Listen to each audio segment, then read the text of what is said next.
আমার এমবিবিএস এবং আমার ডিএমআরডি বৈধ ডিগ্রি নিয়ে আমি প্র্যাকটিস করি রেডিওলজিস্ট হিসেবে। আমি আবার বলছি, আমার সাথে অন্যায় করা হচ্ছে।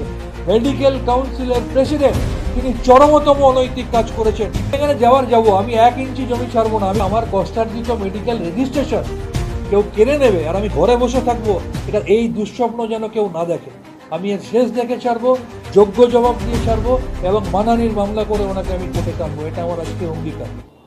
ওয়েস্ট বেঙ্গল মেডিকেল কাউন্সিলের এমবিবিএস ডিগ্রি আছে, আমার ডিএমআরডি রয়েছে, যে দুটো রেজিস্টার ডিগ্রি দিয়ে আমি কনসালটেন্ট রেডিওলজিস্ট হিসেবে, স্পেশালিস্ট হিসেবে প্র্যাকটিস করি।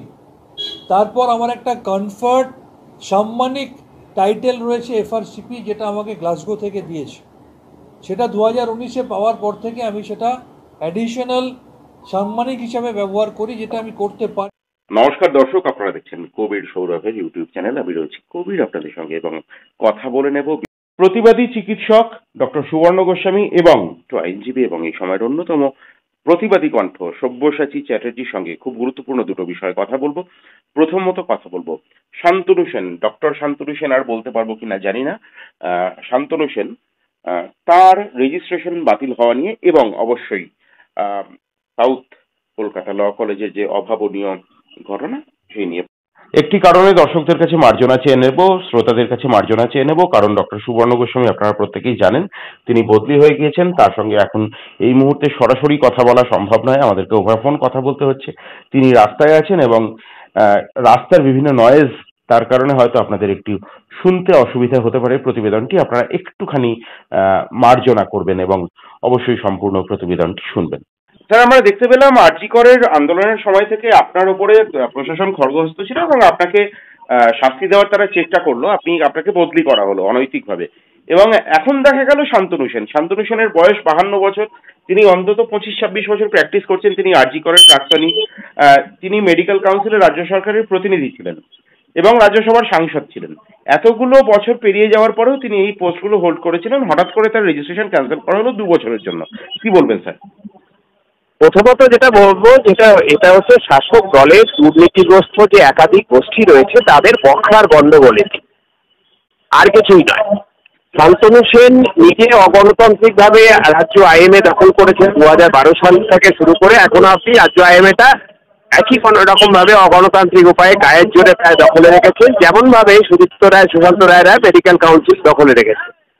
ফলে শান্তনু সেন এবং গোষ্ঠী এবং সুদীপ্ত রায় গোষ্ঠী এদের হচ্ছে যে মোট কার্য মানে অগণতান্ত্রিক কথার দিক দিয়ে ওই গোষ্ঠী। এবার হচ্ছে দুর্নীতি যদি বলেন, সুদীপ্ত রায় যে নার্সিংহোম চালায় সেখান থেকে আশীর্বাদ থেকে যন্ত্রপাতি নিয়ে গিয়ে সুদীপ্ত রায়ের নার্সিংহোমে চালায়, সেখানে স্বাস্থ্যসাথী নিয়ে দুর্নীতি, হাজার একটা দুর্নীতি। আবার শান্তনু সেনের তো নামই হয়ে গেছে স্কোয়ার ফুট সেট, যে হচ্ছে স্কোয়ার ফুট মেপে কমিশন খায় বলে। ফলে হচ্ছে যে দুর্নীতির দিক দিয়েও তারা হচ্ছে যে এপিটা বলতে একই মুদ্রার এপিটা আর ওপি। কিন্তু যেটা হচ্ছে শান্তনু সেনকে এই যে কারণে হচ্ছে যে তার রেজিস্ট্রেশন বাতিল করেছে সেই কারণটা অতি তুচ্ছ। এবং এই যে শান্তনু সেন হাইকোর্টে গেছেন, তাতে সম্ভবত তিনি হাইকোর্টে জিতে যাবেন, কারণ হচ্ছে যে এই ফেলোশিপ, মেম্বারশিপ, এই যেগুলো হয় এবার যেগুলো সাম্মানিক সদস্য পদ, এগুলো অনেকেই লেখেন। প্রফেসর সুকুমার মুখার্জি হচ্ছে যে আমাদের সকলের সিনিয়র, সকলের স্যার, তাকে নানান ভাবে অ্যাডভাইসার হিসাবে রেখে দেয় নানান বিষয়ে। তিনিও তার প্যাডে ব্যবহার করেন, তার এমআরসিপি শান্তনু সেন ব্যবহার করেছে। এই তুচ্ছ কারণে তার রেজিস্ট্রেশন বাতিল করা যায় না। কিন্তু হচ্ছে যে ওই যে বললাম যে যখন স্বার্থের সংঘাত হয় তখন তার কারণ লাগে না। এমনিতেই বা কারণ হচ্ছে না শান্তনু সেন গোষ্ঠী না সুদীপ্ত রায় গোষ্ঠী শাসক দলের কেউই কোনো আইন মেনে চলে, কেউই কোনো নিয়ম মেনে চলে না। ফলে হচ্ছে ওদের বখার সংঘাত ঘটেছে, এক গোষ্ঠী আর এক গোষ্ঠীকে হচ্ছে যে তুচ্ছ কারণে একটা বেআইনি ভাবেই তারা সে হচ্ছে যে তার রেজিস্ট্রেশন বাতিল করেছে। ও আইনি পথে গেছে, আমার মনে হয় যে হাইকোর্ট থেকে জিতে যাবে, করে হচ্ছে যে ফিরে আসবে শান্তনু সেনের। ফলে হচ্ছে যে এই নিয়ে দুজনেই চিকিৎসক বিরোধী, দুজনেই জনবিরোধী, দুজনেই হচ্ছে যে দুই গোষ্ঠী মানে দুর্নীতিগ্রস্ত, দুই গোষ্ঠী অগণতান্ত্রিক। ফলে তাদের মধ্যে কি হচ্ছে এই নিয়ে বাংলা চিকিৎসক সমাজের বা সাধারণ মানুষের কোনো মাথা ব্যথা নেই। অনেক ধন্যবাদ স্যার সময় দেওয়ার জন্য। প্রথম প্রশ্ন করবো সব্যসাচীতে আপনাকে, শান্তনু সেনের ডিগ্রি বাতিল নিয়ে আপনি কি বলবেন? রেজিস্ট্রেশন ক্যান্সেল করা হলো, কি কারণে? দেখুন, রেজিস্ট্রেশন ক্যান্সেল হওয়া আর ডিগ্রি ক্যান্সেল হওয়া দুটোর মধ্যে একটু ফারাক আছে। আমি যেহেতু পুরোটা জানি না কি কারণে ক্যান্সেল করা হয়েছে, আমার সরাসরি এই সংক্রান্ত কোনো জ্ঞান নেই, কিন্তু যেটুকু সংবাদ মাধ্যমে শুনেছি এবং শান্তনু সেনের বক্তব্য যা প্রচারিত হয়েছে তা থেকে মনে হয়েছে যে এখানে আমাদের যে প্রিন্সিপাল অফ ন্যাচারাল জাস্টিস, অর্থাৎ কারুর বিরুদ্ধে কোনো সিদ্ধান্ত নেবার সময় তার বক্তব্যকে শোনাটা কিন্তু যে কোনো অথরিটির কাজ।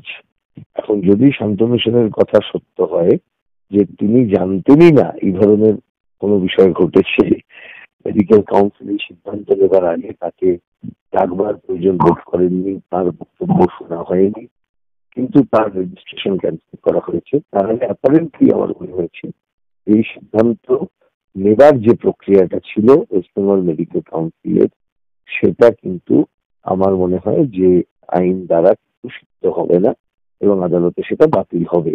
ঠিক যেমনটি সন্দীপ ঘোষের ক্ষেত্রেও আপনাদের মনে আছে যে রেজিস্ট্রেশন ক্যান্সেল হয়েছিল এবং পরবর্তী সময় তা আদালতের মাধ্যমেই কিন্তু রেস্টোর হয়, স্টে হয়।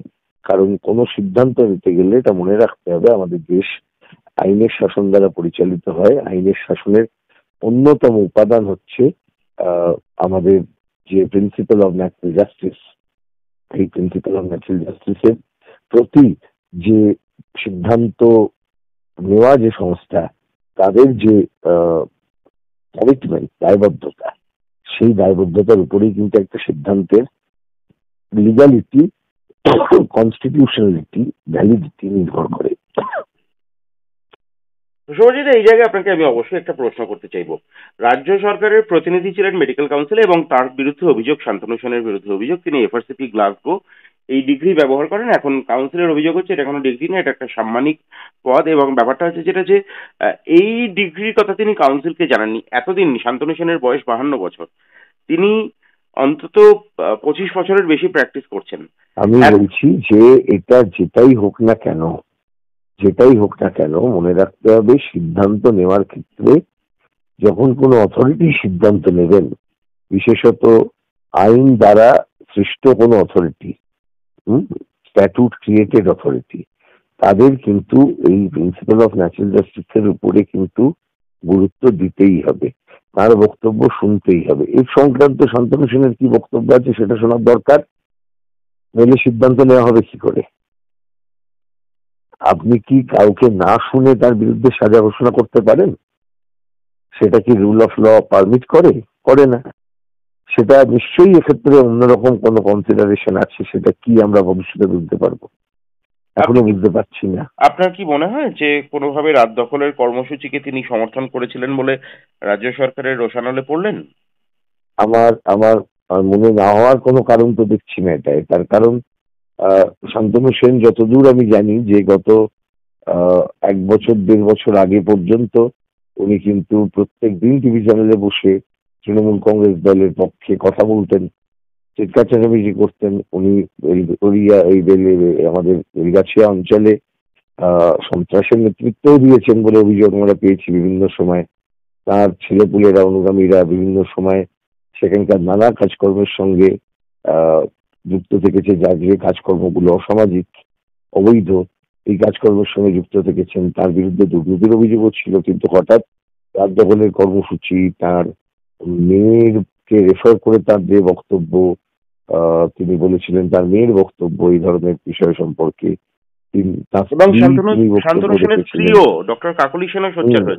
স্বাভাবিকভাবে যে এই কথাগুলি এসেছে এতটা সময় তৃণমূলের পক্ষে থাকার পর, যখন গভর্নমেন্টের বিরুদ্ধে তিনি ক্রিটিক্যাল হলেন কোন রকম একটি জায়গায়, হতেই পারে যে এটা তার বিরুদ্ধে কোনো ষড়যন্ত্র। আবার এটাও হতে পারে যে এমন একটা রাস্তা প্রশস্ত করা হলো যাতে সাপও মরলো লাঠিও ভাঙলো না, মানে আমি এমন একটা সিদ্ধান্ত জানালাম যে সিদ্ধান্তটা আদালতে গিয়ে লোপে টিকলো না, ফলে শান্তনু সেনের ডিগ্রি রেস্টোর হয়ে গেল। সেটা কি, সেটা ভবিষ্যতে আমরা জানতে পারবো। এখন আমরা এই বিষয়ে শুধু সম্ভাবনার কথাই বলছি, কিন্তু আমি একজন আইনজীবী হিসেবে বা আইনের একজন ছাত্র হিসেবে আমি এটুকু বলতে পারি যে requirement of fulfillment of natural justice is fundamental thing. কোনো অথরিটি সিদ্ধান্ত নিতে গেলে এই ফান্ডামেন্টাল বিষয়টি যদি অ্যাড্রেস না হয় তাহলে সেই সিদ্ধান্তকে কোনোভাবেই কিন্তু ভ্যালিডেট করা যায় না।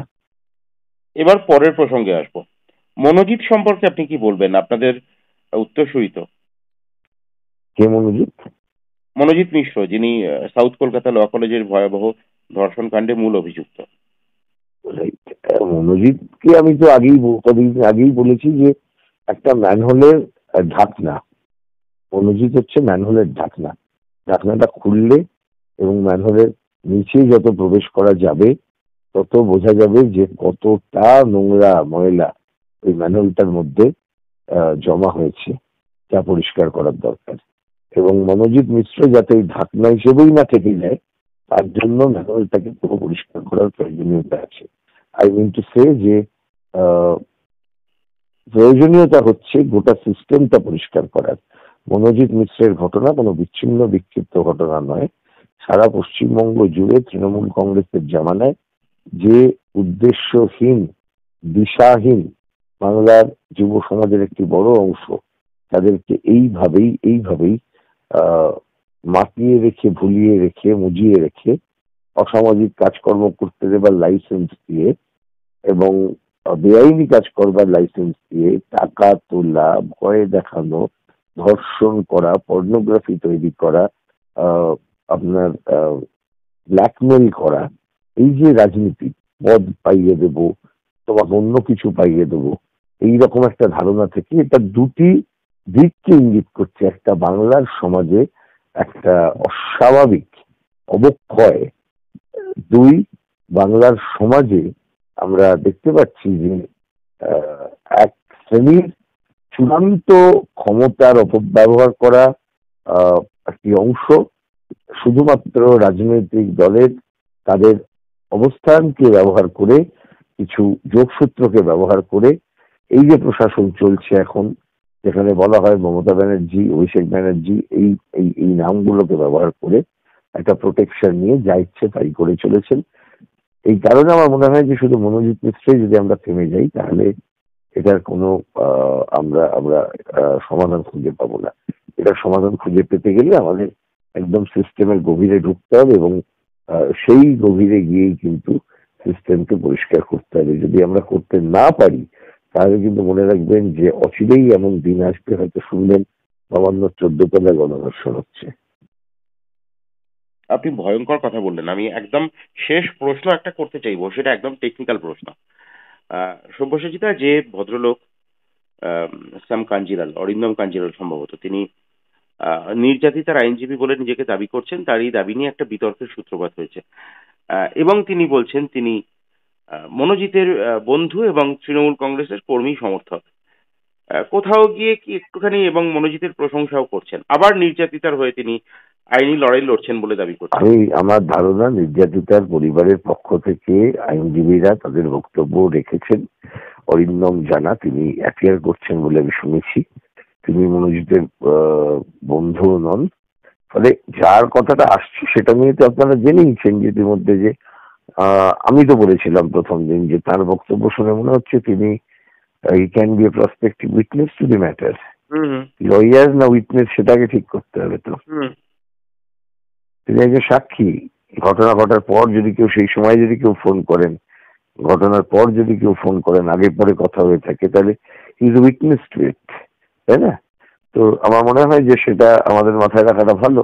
ফলে তিনি কি বলছেন, কেন বলছেন, কিভাবে বলছেন, গুলিয়ে দেওয়ার উদ্দেশ্য আছে কিনা, অন্য কোনো উদ্দেশ্য আছে কিনা, সবটাই আমার মনে হয় তদন্তকারী সংস্থা হিসেবে পুলিশ তারা নিশ্চয়ই খেয়াল রাখবেন। অনেক ধন্যবাদ সব্যসাচীদা কথা বলার জন্য। ধন্যবাদ।